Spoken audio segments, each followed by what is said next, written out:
एकांत में भगवान की कुछ स्तोत्र और प्रार्थना है, उनको गाइए और रोइए, प्रभु से प्रार्थना कीजिए। क्या मुझे अजपा जाप दे दीजिए, निरंतर भजन दे दीजिए, वो दे देंगे।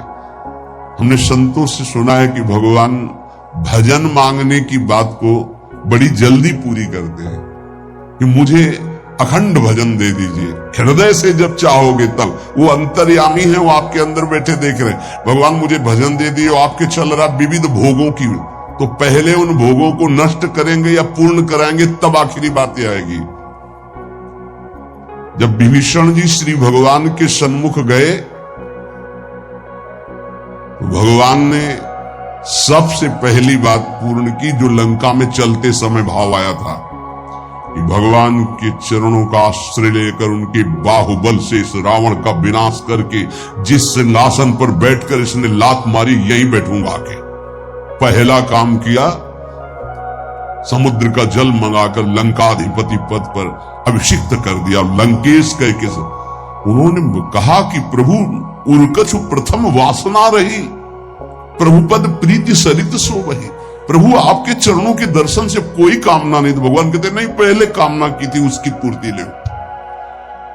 हम भगवान से भजन मांगेंगे, साथ में नाना प्रकार की वासनाएं हैं, तो इसीलिए जब बहुकाल करी सत्संगा, सत्संग सुनते सुनते ये दिमाग में बैठ जाता है कि भोग वासनाएं, कामनाएं ये हमें फंसाने वाली है, हमें नहीं चाहिए। जब आपके अंदर से उदासीनता आएगी तब भजन की मांग पूरी हो जाएगी। कभी कभी भगवान का गुणानुवाद करके एकांत में रोया करे साधक। कभी रोना आता है अपने इंद्रिय और मन के विलास की पूर्ति ना होने पर। इतने मोटे मोटे आंसू गिरते, तब लगता है कितने कीमती आंसू कितने घटिया जगह में गिरा रहे हो। अरे इन्हीं से प्रभु को खरीद लेते हैं। अगर उनके लिए रो देते तो इतने करुणामय है वो कि आपको आभास होने लगता। भले हम अंतःकरण उस कोटि की व्याकुलता नहीं कि मेरे प्रभु हम पर कितनी कृपा कर रहे हो, अगर हृदय से उनको पुकारे तो निश्चित वो अनुभव में आ जाते हैं। छोटी छोटी बातों में लोग रो देते हैं, ऐसे रो देते हैं, मोटे मोटे आंसू चल रहे बात में ऐसे, और प्रभु की चर्चा हो जाए घंटों, कोई फर्क नहीं पड़ेगा। ये तो आश्चर्य लगता है।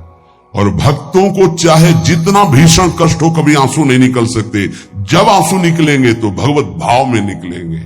कह रहे नारायण स्वामी कि अजपा जाप के लिए भगवान से प्रार्थना करो। कभी कभी एकांत में उनके स्तोत्र हैं, गुण हैं, उनको गा गा कर रो, उनसे प्रार्थना करो, हे दीन बंधु मुझे अपना अखंड भजन दे दो। जो चाहिए सब प्राप्त हो जाएगा। भजन से क्या नहीं प्राप्त हो सकता।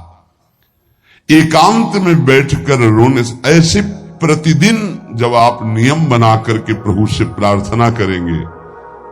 मीराबाई जी ऐसा ही करती थी, रात्रि में गिरधर से बात करती थी, प्रार्थना करती थी। नारायण स्वामी जी कह रहे उपासक ये बिल्कुल ध्यान रखें, यदि नाम सिद्ध करना है तो झूठ बोलना शपथ पूर्वक त्याग दें। झूठ नहीं बोलूंगा, सत्य बोलना इस अजपा जाप के लिए निहायत जरूरी है, निहायत जरूरी है।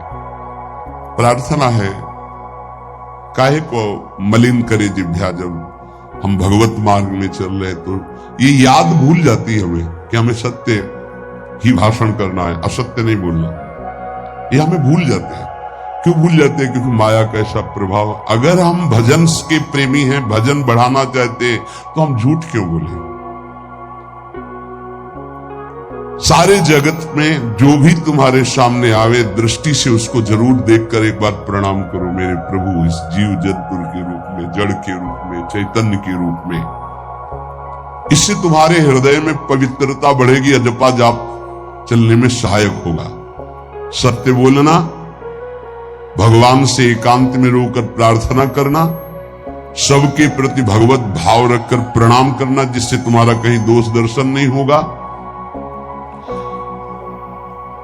किसी के मन को दुखाने वाली कभी बात न कहे, किसी को दुर्वचन न कहे, किसी का वैर भाव अपने हृदय में स्वीकार न करे। ये साधन मैंने स्वयं किया है। नारायण की कृपा से इस दास को वेदांत का भी पूरा ज्ञान है और भक्ति मार्ग का भी, दोनों का आखिरी भाव समदर्शिता है, चाहे भक्ति से चाहे ज्ञान से। सब में ब्रह्म देखना, सब में वासुदेव देखना, सब में इष्ट देखना। भक्ति विषय में भजन और ज्ञान विषय में नारायण, ये दोनों बात भक्त में होनी चाहिए।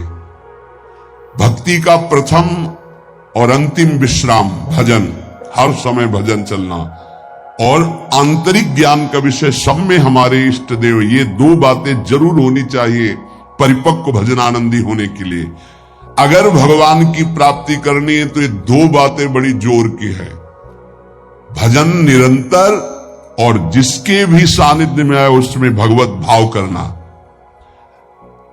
मेरे नारायण ने मुझसे कहा, वो फरमाया कि उनके पीछे पीछे मैं चलता हूं जो मेरे ऐसे भजन करने वाले भक्त होते हैं। और श्री कृष्ण चंद्र जी ने दयालुता में भागवत में कहा, अनुब्रजाम में हम नित्यम पुयत्यंगुरेण भी। मुझे बहुत रोना आता है बात सुनकर के कि दास की चरण रज के लिए स्वामी पीछे पीछे डोलता है। किस भक्त के पीछे? जो दो बातें यहां कही, जो निरंतर नाम जप करता है और सब में भगवत भाव रखता है। तो भगवान नारायण ने नारायण स्वामी से कहा कि मैं उसके पीछे पीछे डोलता हूं कि उसकी चरण रज मेरे ऊपर पड़ जाए। और भगवान श्री कृष्ण चंद्र जी ने कहा, निरपेक्षम मुनिम शांतम निर्वैरम समदर्शनम। निरपेक्ष जो किसी की अपेक्षा नहीं रखते, किसी से कोई संबंध नहीं, स्वार्थ का। मुनिम जो निरंतर मंत्र का नाम का मनन करते रहते हैं। शांतम हर द्वंद की प्रहार स्थिति में वो शांत रहते, विचलित नहीं होते। निर्वैरम कोई उनसे वैर करे तो भी वो उससे वैर नहीं करते। और समदर्शी सब में अपने इष्ट को देखते। ऐसे संतों के पीछे में भगवान कहते उनकी चरण रज लेने के लिए हर समय पीछे पीछे रहता हूं।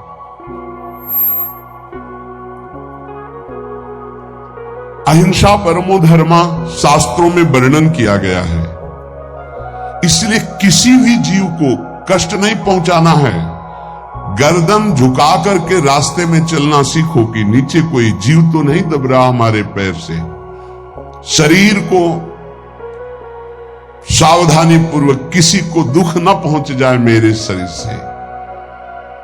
वाणी को संभाल कर किसी के हृदय में बाग बाण ना लग जाए, वाणी का बाण ना लग जाए। बाहर का प्रहार तो सहा जाता है, लेकिन जब हृदय में शब्द चुभता है वचनों का, ये बाण खरकता रहता है। किसी भी जीव को कभी मारना नहीं, वो तुम्हें नुकसान नहीं पहुंचाएगा। गीता वाटिका में सांप निकला, फण वाला कोबरा। राधा बाबा ने कहा, देखो अभी केवल हमने देखा है, अगर और लोग देखेंगे तो आपको पीड़ा पहुंचा सकते हैं, इसलिए एक लकड़ी उठाई और कहा मैं रास्ता बना रहा हूं, आप इधर से चले जाओ। ऐसे किया सांप। सब में भगवान है। अगर हम भगवत भाव करते हैं तो निश्चित वहां से कोई विरोध नहीं होगा। जब हम भगवत भाव करते तो सर्वात्मा भगवान वहां विराजमान, कैसे आक्रमण करेंगे? जैसे रत्नावती जी के लिए माधव सिंह ने जंगली शेर पिंजड़े में बंधवा कर वहां लाए और ऊपर से बालकनी से पिंजड़े का ऐसे खींच दिया गया, शेर बाहर निकला दहाड़ता हुआ।